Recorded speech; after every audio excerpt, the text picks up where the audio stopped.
নমস্কার। আজকের এই বিশেষ আয়োজনে আমরা ইলেকট্রনিক্সের একেবারে হৃৎপিণ্ডে ডুব দেব। আমরা জানব সেই শিল্পটা সম্পর্কে যা আমাদের সব গ্যাজেটকে, সব সার্কিটকে জীবন দেয়। হ্যাঁ, আমি সোল্ডারিংয়ের কথাই বলছি। যে কোনো ইলেকট্রনিক্স প্রজেক্টের পেছনে কিন্তু এই নিখুঁত সংযোগ তৈরির শিল্পটাই লুকিয়ে থাকে। কখনো কি মাথায় এসেছে আমাদের হাতের স্মার্টফোন বা ল্যাপটপের ভেতরে যে শত শত পার্টস আছে সেগুলো কিভাবে এত সুন্দরভাবে একসাথে কাজ করে? খুলে পড়ে যায় না কেন? কি এমন জিনিস যা তাদের এত শক্ত করে ধরে রাখে? চলুন আজ সেই রহস্যটাই ভেদ করা যাক। দেখুন, দুটো তারকে একসাথে পেঁচিয়ে দিলে হয়তো কিছুক্ষণের জন্য কাজ চলে যাবে, কিন্তু এটা আসলে একটা টাইম বোমার মতো। কারণ সময়ের সাথে সাথে কানেকশনটা ঢিলে হয়ে যায়, বাতাসে অক্সাইড জমে বা মরিচা ধরে, আর আপনার এত শখের প্রজেক্টটা হুট করে বন্ধ হয়ে যেতে পারে। আর ঠিক এখানেই আসে সোল্ডারিং। এটা শুধু একটা জোড়া লাগানো নয়, বরং একটা মজবুত, পার্মানেন্ট আর নির্ভরযোগ্য কানেকশন তৈরি করে, যার মধ্যে দিয়ে কারেন্ট একদম তরতর করে ছুটে যেতে পারে। তো কি থাকছে আমাদের আজকের এই যাত্রায়? আমরা শুরু করব একটা পারফেক্ট কানেকশন কেন জরুরি সেটা দিয়ে। তারপর জানব এর পেছনের বিজ্ঞানটা কি। এরপর দেখব আমাদের কি টুলস লাগবে, শিখব সঠিক টেকনিকটা, আর ভালো আর খারাপ জয়েন্টের পার্থক্যটাও চিনে নেব।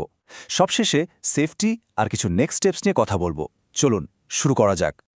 তাহলে চলুন শুরু করা যাক একেবারে প্রথম প্রশ্নটা দিয়ে। একটা নিখুঁত ইলেকট্রনিক কানেকশন আসলে কতটা জরুরি? ভাবুন তো একবার, একটা বিশাল অর্কেস্ট্রার কথা, যেখানে শখানেক মিউজিশিয়ান আছেন। তার মধ্যে যদি শুধু একজনও ভুল সুরে বাজান, তাহলে কি হবে? পুরো সুরটাই কেটে যাবে, তাই না? একটা ইলেকট্রনিক সার্কিটও কিন্তু ঠিক সেরকমই। শত শত কম্পোনেন্টের মধ্যে একটা মাত্র দুর্বল কানেকশন পুরো সিস্টেমটাকেই নষ্ট করে দিতে পারে। এজন্যই প্রত্যেকটা কানেকশনকে হতে হবে এক কথায় পারফেক্ট।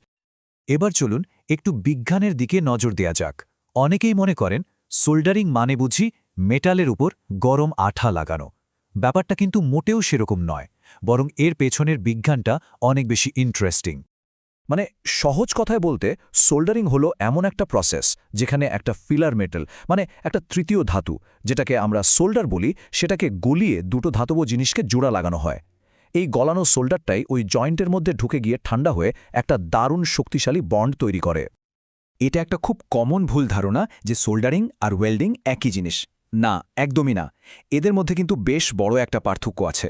দেখুন, সোল্ডারিংয়ে শুধু ফিলার মেটাল বা সোল্ডারটা গলে, যে দুটো জিনিসকে জোড়া দেওয়া হচ্ছে সেগুলো কিন্তু গলে না।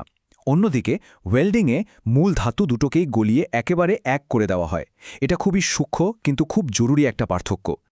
আর এই কথাটা একদম মাথায় গেঁথে নিন, সোল্ডার কিন্তু কোনো আঠা নয়। আঠা দুটো জিনিসকে শুধু ওপর থেকে আটকে রাখে, কিন্তু সোল্ডার কি করে? সোল্ডার দুটো ধাতুর মধ্যে ঢুকে গিয়ে অ্যাটমিক লেভেলে, মানে পারমাণবিক স্তরে একটা সত্যিকারের মেটালিক বন্ড বা ধাতব বন্ধন তৈরি করে।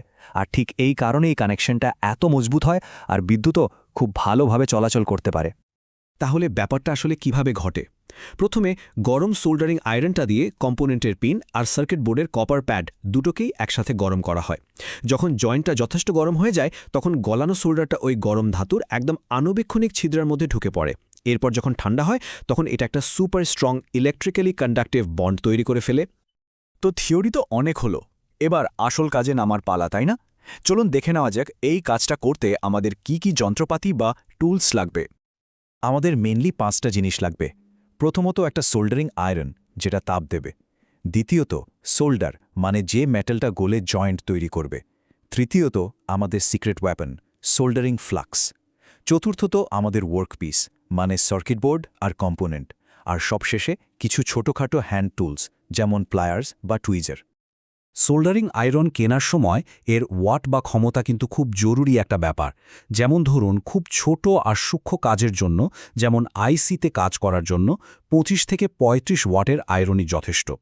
কিন্তু যদি মোটা তার বা বড় কোনো জয়েন্টে কাজ করতে হয়, তখন বেশি তাপ লাগবে। সেক্ষেত্রে 60 থেকে 80 ওয়াটের আয়রন দরকার। কাজ অনুযায়ী সঠিক ওয়াটের আয়রন বেছে নেওয়াটা খুবই গুরুত্বপূর্ণ। এবার আসি সোল্ডারের কথায়। এটা মূলত টিন আর লেডের একটা মিশ্রণ।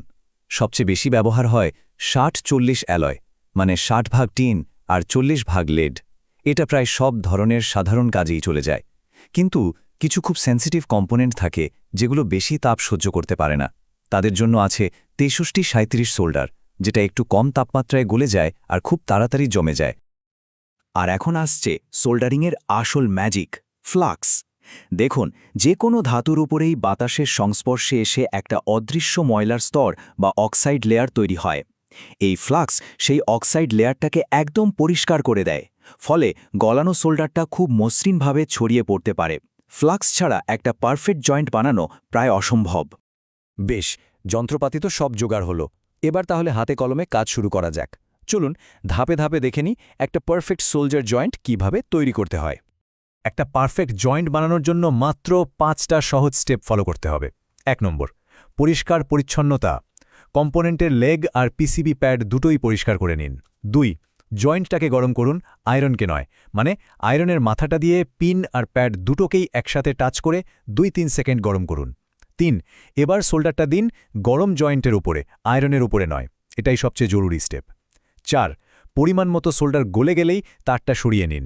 আর 5, শেষে আয়রনটা সরিয়ে জয়েন্টটাকে একদম না নাড়িয়ে ঠান্ডা হতে দিন। ব্যাস, কাজ তো করলেন, কিন্তু আপনার করা জয়েন্টটা কি আদৌ ঠিকঠাক হয়েছে, ফার্স্ট ক্লাস হয়েছে, নাকি ফেল করে গেছে? চলুন এবার একজন এক্সপার্টের মতো করে ভালো আর খারাপ জয়েন্টের পার্থক্যটা চিনে নেওয়া যাক।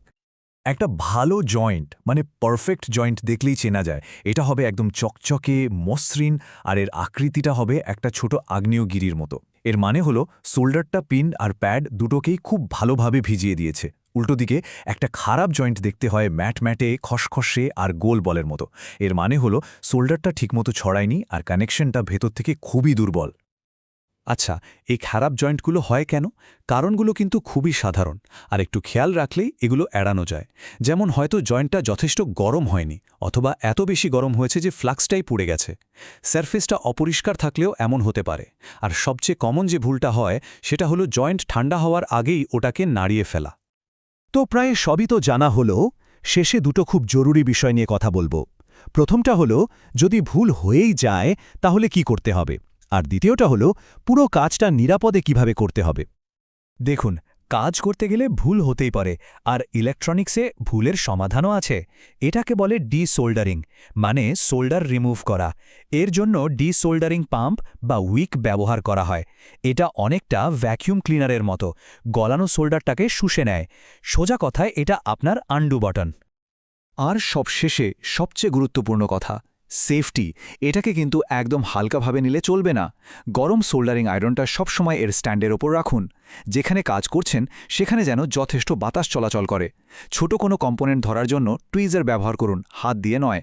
আর কাজ শেষ হলে আয়রনটাকে পুরোপুরি ঠান্ডা হতে দিন, এবং অবশ্যই ভালো করে সাবান দিয়ে হাত ধুয়ে নেবেন। ভাবতে পারেন, আমাদের চারপাশের এই পুরো ডিজিটাল দুনিয়াটা কিন্তু ঠিক এরকমই কোটি কোটি বিলিয়ন বিলিয়ন ছোট ছোট কানেকশনের ওপর ভর করে দাঁড়িয়ে আছে। এই দারুণ স্কিলটা শেখার পর আপনার বানানো কানেকশনসগুলো দিয়ে আপনি নতুন কি তৈরি করতে চান?